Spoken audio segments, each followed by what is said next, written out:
Here in Sápmi, the dark forests, deep lakes, and high mountains hide a multitude of mysterious beings.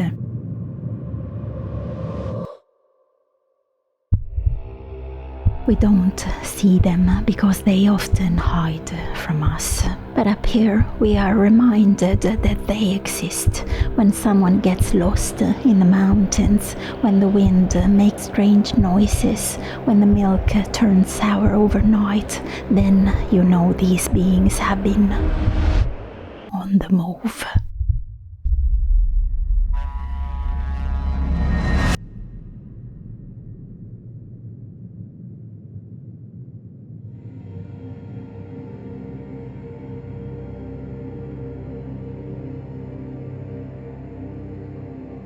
These days, one can interpret the troll's actions as a fierce reaction to man's negative influence on nature, represented through the development of the railway in the remote tundra,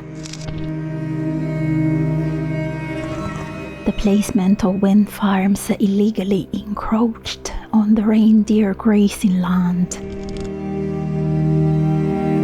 deforestation in pre-tundra forests, logging increase, mining increase, hydroelectric power plants in our rivers, and how all of this arouses resentment from the forces of nature.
In the past, trolls were a natural part of our world, a way of reminding people to always respect nature.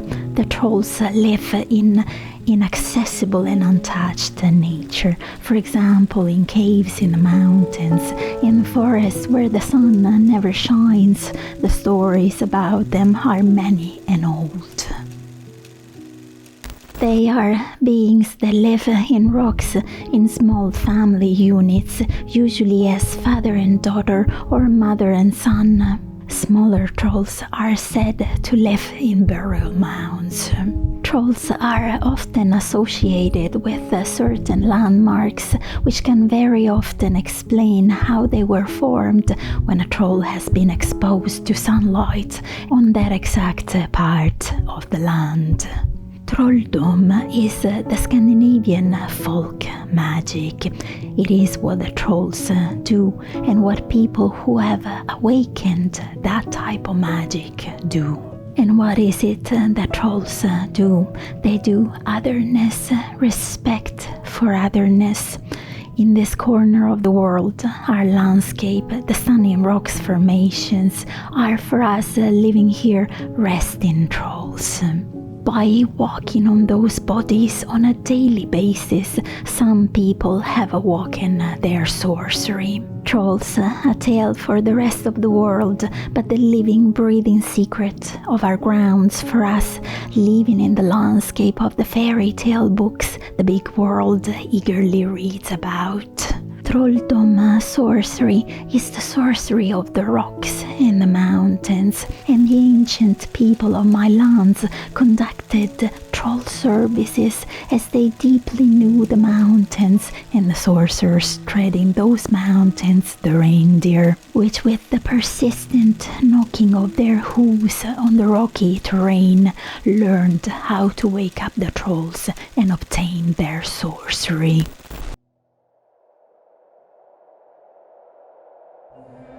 Trolldom sorcery is most certainly experienced at a local level here in northern Norway as the hoodoo of the north.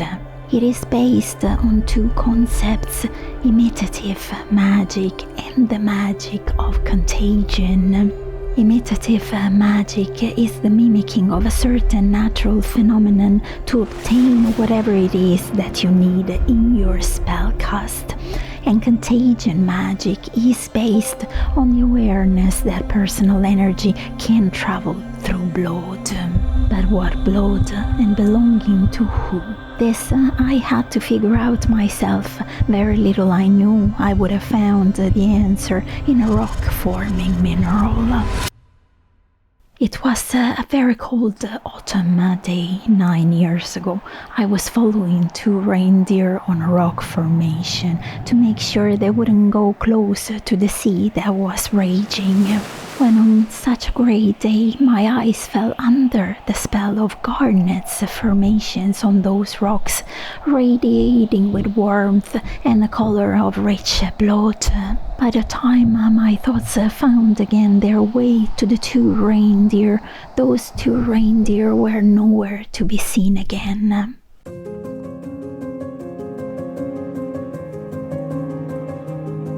The landscape in that area is very vast and spacious, and there was absolutely no trace of the two reindeer.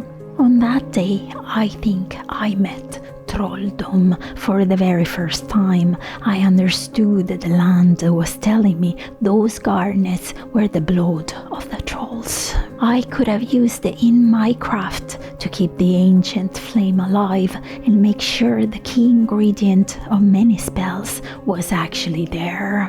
I have used them whole, made troll blood water by boiling them, made troll blood powder to sprinkle. Since then, I have used this type of sorcery effectively very often, and there is not one spell, a prayer or blessing I perform that doesn't include a drop of blood of my land and my ancestors in a way or another. While the world calls the trolls a fable, we call them our land. If something breathes, bleeds, hurts, feels, it actually means it is alive. Our land up here gave us stories of the Blue Night. Our land, the North, nurtured us, and I feel we are the caretakers of those stories. We do not pollute it and do not eat it barren. We are co-creators in maintaining the integrity and balance of this land, bent by humility all the way to the ground where our roots spread. This is how the blood sings.